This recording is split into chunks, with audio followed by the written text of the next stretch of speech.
Our story begins over 2,500 years ago in the 7th century BCE. Greek colonists from the city-state of Megara, led by a man named Byzas, arrived at this strategic peninsula. According to legend, Byzas consulted the oracle at Delphi, who told him to settle opposite the blind. When he reached the Bosphorus, he understood. Across the water stood Chalcedon, founded years earlier on the Asian side. Those settlers had been blind to miss the far superior European shore with its natural harbor known as the Golden Horn. Byzas founded his colony in 657 BCE and named it Byzantium after himself. The location was perfect, controlling the passage between the Black Sea and the Mediterranean, between Europe and Asia. From its very beginning, geography destined this city for greatness. For centuries, Byzantium remained a prosperous but relatively modest Greek trading city. It changed hands multiple times, falling under Persian control, then regaining independence, eventually becoming part of the Athenian Empire and later aligning with various Greek powers. The Romans took notice of its strategic importance, and in 196 CE, Emperor Septimius Severus captured the city after a devastating siege. He razed much of it, but then rebuilt it, recognizing its value. But the true transformation came in 324 CE. The Roman Empire was in crisis, divided and weakening. Emperor Constantine the Great had just reunited the empire under his rule and made a momentous decision. Rome, the eternal city, was no longer the ideal capital. It was too far from the threatened frontiers, to bound by pagan traditions. Constantine needed a new Rome, a Christian Rome, positioned to defend the empire's most vital borders.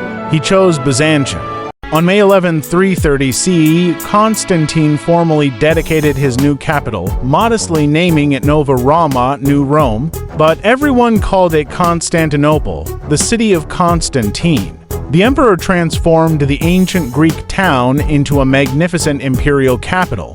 He built massive walls, grand palaces, a hippodrome for chariot races that could hold 100,000 spectators, forums, aqueducts, and churches, including the first version of Hagia Sophia. Constantinople became the beating heart of the Eastern Roman Empire, soon to be known as the Byzantine Empire. For over 1,000 years, Constantinople stood as Christendom's greatest city. While Western Europe descended into the chaos following Rome's fall in 476, Constantinople endured. It preserved classical knowledge, Roman law, and Christian theology. The city survived plague, earthquakes, and countless sieges. Arab armies tried to take it in the 7th and 8th centuries, but failed against the massive Theodosian walls built in the 5th century, which stretched for miles and featured triple-layered fortifications that were considered impregnable. Under Emperor Justinian in the 6th century, Constantinople reached perhaps its first golden age. Justinian rebuilt much of the city after the Nika riots of 530 to destroy large sections. His greatest achievement was the reconstruction of Hagia Sophia, completed in 537. This architectural marvel, with its massive dome that seemed to float on light, remained the world's largest cathedral for nearly 1,000 years. It was a statement in stone and gold mosaic. Constantinople was the center of civilization. The Byzantine Empire waxed and waned over the centuries, but Constantinople remained magnificent. Its population at various times exceeded 500,000 people, making it by far the largest city in Europe throughout the medieval period. The city was a cosmopolitan hub where Greeks, Armenians, Jews, and various other peoples lived and traded. Its markets offered silks from China, spices from India, furs from Russia, and goods from every corner of the known world. The Byzantine gold coin, the solidus, was the dollar of its age, trusted everywhere. But by the early 13th century, clouds gathered. The Fourth Crusade, originally intended to reclaim Jerusalem, was diverted to Constantinople through a combination of Venetian manipulation and Byzantine political intrigue. In 1204, the Crusaders sacked Constantinople, one of the greatest tragedies in medieval history. Christian soldiers looted Christian churches, destroying priceless manuscripts, melting down irreplaceable art, and desecrating the Hagia Sophia itself. They established the Latin Empire, which controlled Constantinople for nearly 60 years. The Byzantines recaptured their capital in 1261, but the empire and city never fully recovered. Meanwhile, a new power was rising in Anatolia. The Ottoman Turks, originally nomadic warriors from Central Asia, had established a sultanate that was steadily expanding. By the 14th century, they had conquered most of Anatolia and crossed into Europe, surrounding Constantinople on all sides. The Byzantine Empire shrank until it was essentially just the city itself and a few scattered territories. Sultan Mehmed II, who would become known as Mehmed the Conqueror, ascended to the Ottoman throne in 1451 at just 19 years old. He was brilliant, ambitious, and obsessed with one goal: conquering Constantinople. He prepared meticulously, building a fortress on the European side of the Bosphorus to control access to the Black Sea, assembling the largest army ever seen in the region, and commissioning massive cannons, including one monster cannon that could fire stone balls weighing over half a ton. On April 6, 1453, the siege began. Emperor Constantine XI led the defense with perhaps 8,000 men against Mehmed's army of 80,000 to 150,000. The legendary Theodosian walls held against cannon bombardment day after day. The Byzantines stretched a massive chain across the Golden Horn to prevent Ottoman ships from entering. But Mehmed found a solution. He transported his ships overland, pulling them up and over the hills of Galata on grease logs, then launching them into the Golden Horn behind the chain. It was an extraordinary feat. The siege lasted 53 days. On May 29, 1453, after a final, desperate assault, Ottoman forces breached the walls. Constantine XI, the last Roman emperor, died fighting in the streets. Though his body was never definitively identified, the fall of Constantinople sent shockwaves throughout Christian Europe and is often marked as the end of the Middle Ages. The 16th century, under Sultan Suleiman the Magnificent, marked the peak of Ottoman power, and Istanbul reflected this glory. The great architect Mimar Sinan designed breathtaking mosques, including the Süleymaniye Mosque, which rivaled and some say surpassed the Hagia Sophia in architectural achievement. The Topkapi Palace became the administrative heart of an empire that stretched from Hungary to Yemen, from Algeria to Iraq. Istanbul's population swelled to perhaps 700,000, making it one of the world's largest cities. For centuries, Istanbul remained the prestigious capital of a vast empire. But by the 19th century, the Ottoman Empire was in decline, labeled the sick man of Europe. Modernizing sultans tried to reform Istanbul, building European-style palaces like Dolmabahce, establishing modern hospitals and schools, and introducing steam-powered ferries across the Bosphorus. The city gained gas lighting, then electric lighting, tramways, and railways. But the empire continued to weaken. World War I proved catastrophic. The Ottoman Empire allied with Germany and Austria-Hungary and suffered defeat. Istanbul was occupied by British, French, and Italian forces from 1918 to 1923. Meanwhile, Mustafa Kemal, later known as Ataturk, led a Turkish nationalist movement from Ankara. After victory in the Turkish War of Independence, he established the Republic of Turkey in 1923. In a symbolic break with the past, Ataturk made Ankara, not Istanbul, the capital of the new republic.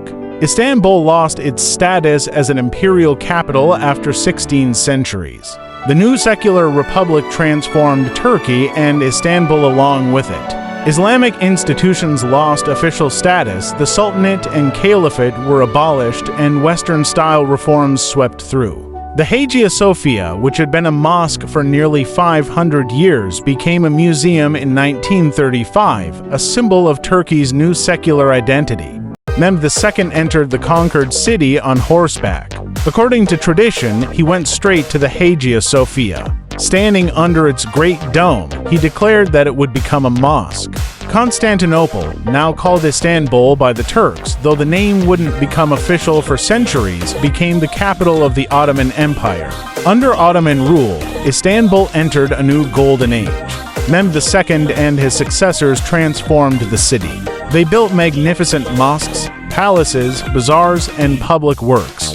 Greeks, Armenians, and Jews were encouraged to return and settle. The city became even more cosmopolitan than before, with Muslim Turks now the dominant population, but with substantial Christian and Jewish communities living in relative autonomy under the millet system. Throughout the 20th century, Istanbul continued to evolve. The population exploded as rural migrants poured into the city seeking opportunities. From under 1 million in the 1950s, the population has grown to over 15 million today in the greater metropolitan area, making it one of the world's largest cities. Entire new districts have emerged, bridges now span the Bosphorus, and a modern metro system connects the sprawling metropolis. Today, Istanbul remains unique. It's the only major city that straddles two continents. The European side and the Asian side each have their own character, but together form one organic whole. Walking through Istanbul, you encounter layers of history at every turn. Roman walls, Byzantine churches, Ottoman mosques, Belle Epoque buildings, and modern skyscrapers all coexist. The Grand Bazaar, operating since 1461, still bustles with merchants. The call to prayer still echoes from minarets across the city. Ferries still ply the same waters that Greek triremes, Byzantine warships, and Ottoman galleys once sailed. Istanbul has been many things: Byzantium, the Greek colony; Constantinople, the Christian capital; Istanbul, the Ottoman jewel; and now Istanbul, the Turkish metropolis. It has been besieged over 20 times and has survived them all. It has been the capital of 3 empires: Roman, Byzantine, and Ottoman. Emperors, sultans, and presidents have ruled from its palaces. Some of history's most important moments have unfolded on its streets and waters. The city embodies the meeting of civilizations. Here, Europe and Asia don't just meet geographically, they blend culturally. Greek, Roman, Christian, Islamic, European, and Asian influences have all left their mark, creating something that belongs entirely to Istanbul itself. It's a city where you can have breakfast on one continent and lunch on another, where ancient history and modernity coexist in fascinating tension, where minarets and church bells share the skyline. From Byzis the colonist to Constantine the emperor, from Justinian the builder to Mehmed the conqueror, from Suleiman the Magnificent to Ataturk the revolutionary, Istanbul has been shaped by giants of history.